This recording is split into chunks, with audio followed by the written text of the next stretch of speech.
Welcome to the Explainer. Today we're totally skipping the syllabus. We're just going to jump straight into the deep end of the invisible universe. We're going to explore this hidden energy that literally powers, shapes, and connects our entire modern world.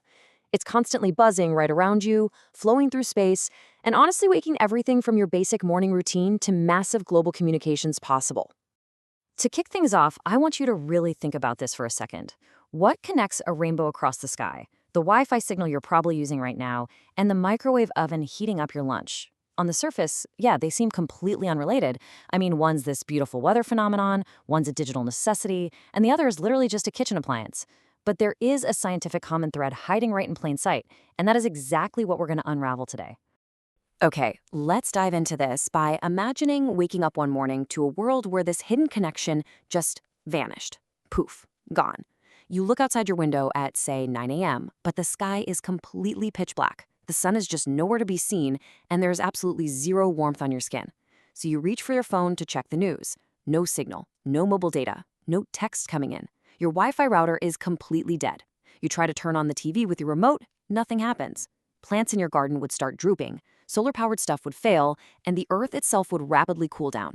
This dark, disconnected, perfectly silent morning, that is exactly what a world without electromagnetic waves would look like.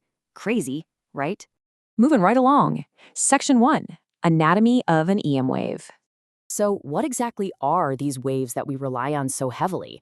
Well, it all starts with electromagnetic radiation, or EMR. By definition, EMR is basically a form of energy produced by the vibration or acceleration of electrically charged particles. When these charged particles start vibrating, they don't just keep that energy to themselves. They create this sort of disturbance that travels outward from one place to another. You can kind of think of it like a ripple in a pond. It's energy in motion, just rippling out into the universe. Now, when this energy travels, it behaves specifically as a transverse wave. If you've ever played with a slinky toy, moving it up and down, you've actually seen a transverse wave in action. The particles move up and down, but the wave itself pushes forward. But here's the truly fascinating part. It's called electromagnetic because it actually consists of both an electric field and a magnetic field. These two fields are oscillating, moving rapidly and repeatedly, and they do this perfectly perpendicular to each other.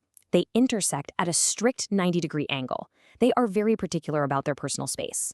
And both of these fields are traveling perpendicular to the actual direction the wave itself is moving. We measure these waves using three key things. First up is wavelength, which is just the physical distance between two consecutive peaks or crests of the wave. Second is frequency, which simply counts how many of those waves pass a specific point in a single second. And finally, amplitude, which is the height of the wave from its middle equilibrium line all the way to its highest peak. Basically, the taller the amplitude, the more energy the wave carries. All right, section 2, traveling through the vacuum. So how do these waves actually get from point A to point B? And this brilliantly illustrates one of the most incredible superpowers of EMR. In physics, we generally have two main types of waves, mechanical and electromagnetic.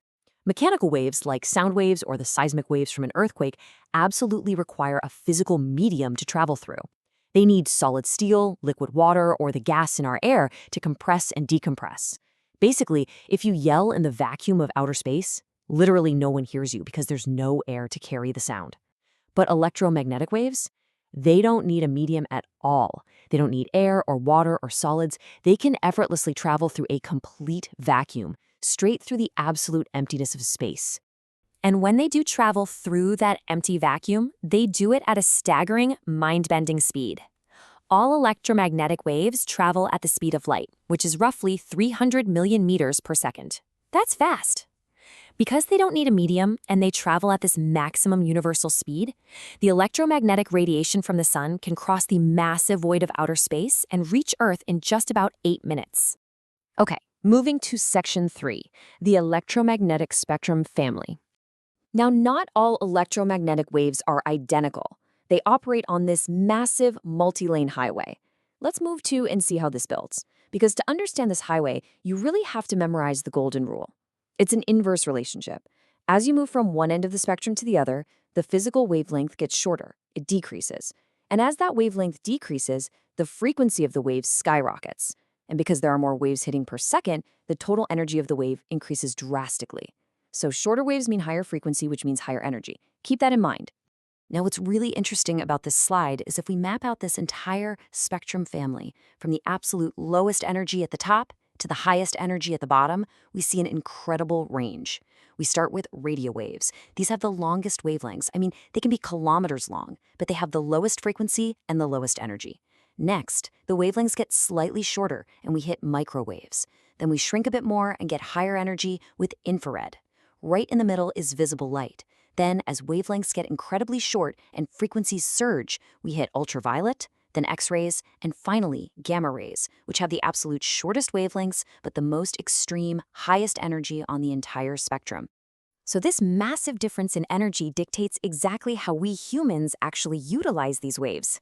On the low energy end, radio and microwaves have these long, stretching waves that can travel vast distances. They act kind of like delivery riders, efficiently carrying data and signals for radar, cell towers, and TV broadcasts over miles and miles. But on the high energy end, things change dramatically. Because X-rays and gamma rays have such incredibly short wavelengths and massive frequencies, they carry immense power. They are highly penetrating. X-rays can pass right through the soft tissues of the human body. Gamma rays? They're so powerful they can penetrate through up to 10 solid sheets of gold. No way, right? This is exactly why high-energy waves are strictly used for deep penetration tasks, things like medical imaging, nuclear energy, and destroying cancerous tumors. Smack in the middle of this highway is a very special lane, visible light. Ranging from about 400 to 700 nanometers in wavelength, this is the one and only part of the entire electromagnetic spectrum that human eyes can actually perceive.